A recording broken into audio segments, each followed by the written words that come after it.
흔히 공부는 학교에서 끝나는 것이 아닌 평생 하는 것이라고 하죠. 한국과 미국 대학들과의 교류도 활발해지는 가운데 글로벌 교육, 평생 교육에 대한 관심도 커지고 있는데요. 교민들과 함께 평생 교육의 필요성을 논의하고자 오셨습니다. 사선 국회의원으로, 사실 정치인으로 더 알려진 분이시죠. 장영달 우석대학교 총장님을 스튜디오로 모시고 방미 일정과 함께 최근 한국 내 여러 현안에 대한 이야기들도 함께 들어보겠습니다. 안녕하십니까? 네, 반갑습니다. 예, 장 총장님 어서 오십시오. 네, 고맙습니다. 예, 나와주셔서 감사합니다. 고맙습니다. 샌프란시스코에서 지금 바로 이제 이곳 KBS 아메리카 스튜디오로 와주셨는데 네. 좀 일정이 굉장히 이렇게 힘드신 것 같습니다. 네, 어떻게 돼서 엊그저께 LA로 비행기를 타고 왔는데 네. 7시간 자동차로 샌프란시스코에 갔다가 방금 비행기를 타고 왔어요. 거기에 이제 그 위안부 할머니들 기림비를 세웠더라고요. 예, 지난해 세웠습니다. 거기가 그 오사카하고 61년 동안 교류를 했었대요. 네. 이 샌프란시스코가. 그렇죠. 근데 그걸 세웠다고 해서 어제 날짜로인가 최근에 자매 결연을 오사카에서 네네. 단절하겠다고 그랬대요. 네네. 그런데 그 행사에 절대로 좀 꼭 와야 되겠다고 해서 거기에 이제 아마 기림비 세운 1주년 행사인가 보죠. 그래서 그 행사에 참석을 하고 또 우석대학교에 대한 소개도 좀 하고 그렇게 왔어요. 네. 이번에 방미 일정을 또 황실문화재단과 함께 지금 하고 계시지 않으십니까? 그렇습니다. 그 황실문화재단 본부가 전라북도 전주에 있는데 네. 마지막 황손 이석 선생님이 거기 계세요. 네. 그래서 LA에서도 그분을 모시고 왜 이 우리 조선 왕조가 일본의 그러한 악독한 이 탄압과 살인과 만행 이런 것들로 인해서 이 종언을 고해야 됐는가? 토요일 날 같은 또 이게 황실 문화라고 하는 것들을 우리가 왜 되새겨볼 필요가 있겠는가 하는 분들이 초청을 받아서 또 여기까지 오게 됐죠. 예. 한편으로는 또 이제 우석대학교 총장님 자격으로 이제 오셨으니까 또 우석대를 홍보하고 또 그다음에 이쪽 지역 대학들과의 어떤 협력 교류도 논의하러 오신 걸로 제가 알고 있는데. 예, 그러니까 전라북도 무주에 세계 태권도 공원이라는 게 있습니다. 네. 거기를 우석대학교에서 관리하다 보니까 우석대학교의 태권도 학과가 세계적으로 수준 있는 대학으로 이렇게 발돋움을 했어요. 특히 다른 대학 어디에서 볼 수 없는 태권도를 가지고 오페라를 합니다. 태권도를 가지고 네. 그건 우석대학교밖에 없어요. 이번에 우석대학교 태권도 학부를 세계화, 글로벌화하는 이런 운동을 한번 시작하는 게 의미가 있겠다.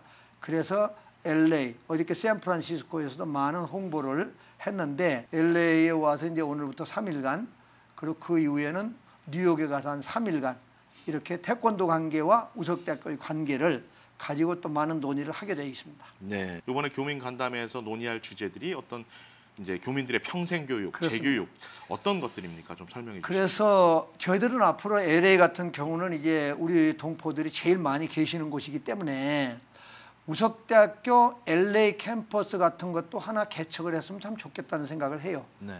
그래서 여기 계시는 모든 우리 동포들, 물론 이제 미국인도 상대를 할 수 있겠지만 이 공부라고 하는 게 어렸을 때부터 젊었을 때만 하는 게 아니고 이제 100세 세대가 되다 보니까 100세까지 어떻게 우리가 살 건가 이런 고민이 생겼거든요. 그래서 우석대학교에서는 평생교육원을 이렇게 운영을 하면서 세대별로 뭐 60이 넘으면 70이 넘으면 80대는 어떠한 이 교육, 즐거운 교육을 통해서 건강한 인생을 살아갈 수 있겠는가 이러한 교육 프로그램들을 개발해서 실시를 하고 있는 거죠. 사실 사선 국회의원이시고 또 중견 정치인으로 더 잘 알려져 있지 않습니까? 이런 부분에서 좀 여쭤보고 싶은 현안들도 좀 있습니다. 그런 부분들을 좀 여쭤보고 싶은데요. 이제 가장 최근에 불거졌던 문제들 중에서 이제 기무사 문건 논란이 불거졌었죠. 최근에 이제 장영달 총장님께서 기무사 개혁위원회 위원장을 맡으시지 않으셨습니까? 네네네. 그리고 어느 정도 이제 논의가 마무리되고 개혁이 이뤄지고 이제 전체적으로 인원을 감축하는 선으로 이제 알고 있는데 실제적으로 내부적으로 논의가 좀 어떤 식으로 진행이 됐고 이 문제가 어떻게 정리가 됐는지 좀 이야기를 좀 듣고 싶습니다. 기무사는 혁명적으로 바뀌었죠. 네. 군사안보지원사령부로 이름도 완전히 바꾸고 이름만 바꾼 게 아니고 그 내부의 대통령령과 이제 국방부령 뭐 이런 게 있는데 이러한 것들을 과거에는 두루뭉실하게 돼 있는 부분이 많았어요. 그래서 권력 남용을 했어요.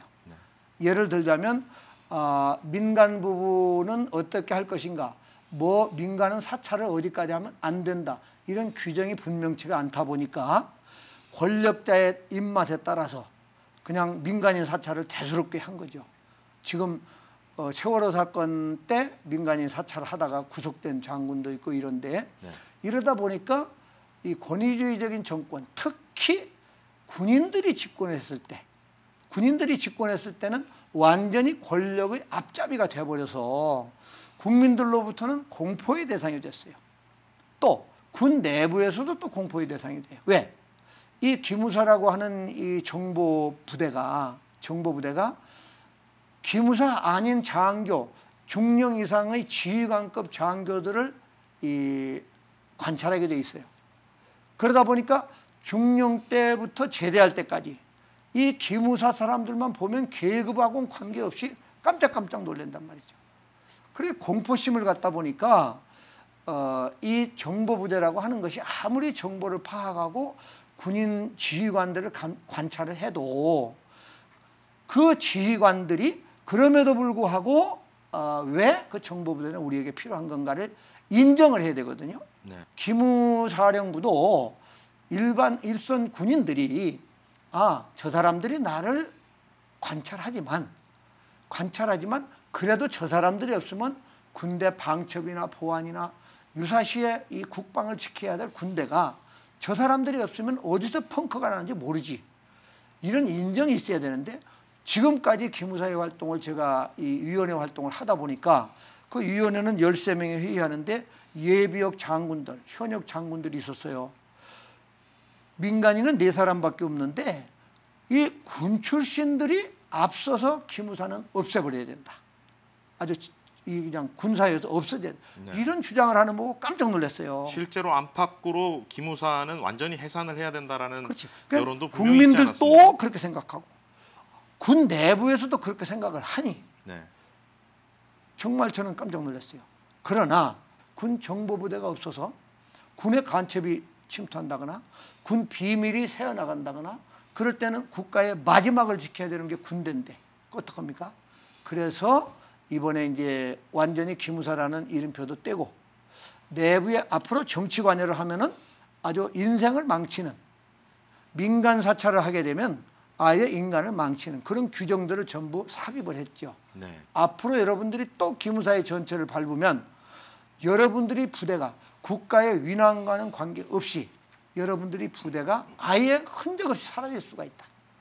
그럼 국가적으로 비극이겠지만 그만큼 불신이 크다는 것을 개혁위원회 하면서 내가 느꼈다. 그런 경고를 강하게 주었고 혁명적인 변화를 일단은 제도적으로는 실현을 했어요. 앞으로 운영을 어떻게 하는가 볼 겁니다. 자, 다른 질문 하나 드려보겠습니다. 자, 3차 남북 정상회담이 마무리됐습니다. 이제 2차 북미 정상회담이 또 추진 중이고요. 이제 한반도 평화, 북한 비핵화 여러 가지 이제 현안들이 있습니다. 또 한국과 북한, 미국 간의 관계 문제가 있고요. 이 해법 어떻게 생각하십니까? 문재인 정부로부터 듣는 우리가 정보를 보면 북한의 김정은 위원장이 정상국가로 나와서 자기도 이 문재인 대통령이나 세계의 다른 원수들처럼 유엔도 와서 연설도 하고 평상국가의 원수들처럼 외국도 자유롭게 들락거리고 싶은 욕구가 아주 강하다고 그래요. 아마 스위스에서 10년 이상 유학을 했다고 하는데 그런 영향이 컸는지도 모르겠어요. 그리고 제가 또 한편으로는 듣기를 아마도 김정은 위원장은 미래적으로 주변에 러시아, 중국도 있지만 그 나라들과 오랜 관계를 무시할 수는 없지만 미국과 더 가까이 지낼 수는 없는가 하는 생각을 하고 있는 것으로 느껴진다. 이런 소식을 저희들이 들어요. 아마도 김정은 위원장도 그래도 세계에서 지금 정상국가로서의 미국 그리고 이 강대국가의 어떤 동맹관계에 있어서도 가까이 있는 강대국들과 잘 지내는 것도 중요하지만 가까이 있는 강대국들의 간섭도 얼마나 세겠습니까? 예컨대 중국이나 러시아. 그렇죠. 그렇기 때문에 본인이 그렇게 노골적으로 표현은 않지만 오히려 이 대한민국처럼 멀리 있는 미국, 그리고 국제적으로 가장 개방적인 사회를 지니고 있는 미국과의 관계를 돈독히 하는 것이 북한에게도 이익이 큰 거 아닌가 하는 고민을 깊이 하고 있는 것처럼 느껴진다. 이러한 소식을 우리가 접할 때 이러한 대목들을 미주 200만 한인 동포들이 한번 곱씹어서 이해할 필요가 있다. 그걸 가지고 징검다리 역할을 이 대한민국 정부, 미국 정부 가운데에서 골든 브릿지 역할을 해줄 수 있는 부분들이 바로 미주 200만 동포들 아닌가 그런 생각이 들어요. 이제 평양 공동선언, 판문점 선언에 대한 국회 비준화는 어떻게 보십니까? 이루어져야 된다고 보시는지요? 그 부분 또한 우리가 남북 전쟁을 하면 한반도는 제가 보기로는 잿더미로 변합니다. 승자는 없어요. 어느 누구도 일방적으로 이기는 방법은 존재하지 않는데 아무리 북한이 밉다 하더라도 전쟁을 하는 게 옳으냐 공존하는 게 옳으냐 이런 걸 판단해서 대한민국 국회가 비준을 그러면서 하는 게 옳으냐 반대하는 게 옳으냐를 판단하는 게 맞을 것 같아요. 정확한 답변은 피하신 것 같습니다. 저는 그 비준해야 된다고 봐요. 그래야 전쟁 없는 세상을 터나갈 수 있다고 봐요. 마지막으로 뭐 많은 말씀 해주셨지만 그래도 200만 미주 한인 사회분들 여기 계신 교민분들께 또 KBS 아메리카 시청자분들께 한 말씀 부탁드립니다. 미국은 우리들과 벌써 참 가장 돈독한 동맹관계에 있고 또 많은 동포들이 여기서 생활하고 있고 그렇기 때문에 한미 관계의 돈독함을 더 키워가는 역할을 우리 동포들이 앞으로도 계속해 주시고 그리고 동시에 또 미국 정부가 하자는 대로만 하다 보면 우리가 피해가 너무 커져요. 그럴 때는 미국이 형님들 너무 그러시면 본국에 있는 우리 동포들 어떻게 삽니까? 이런 역할도 동시에 좀 미주 동포들이 해주셔야 되는데 특히 그 가운데 LA 동포들이 앞장을 서시면 대한민국이 아마 통일 평화국가로 가는데 큰 도움이 될 것 같다는 생각이 들어요. 네, 알겠습니다. 오늘 짧은 시간 동안 역사부터 교육, 정치까지 다양한 현안에 대해서 이야기를 들은 것 같습니다. 아무쪼록 이번 방미 기간 동안에 소기의 성과를 달성하시고 또 한국에 돌아가셔서 많은 역할 좀 부탁드리겠습니다. 불러주셔서 영광입니다. 오늘 나와주셔서 감사합니다. 고맙습니다. 고맙습니다.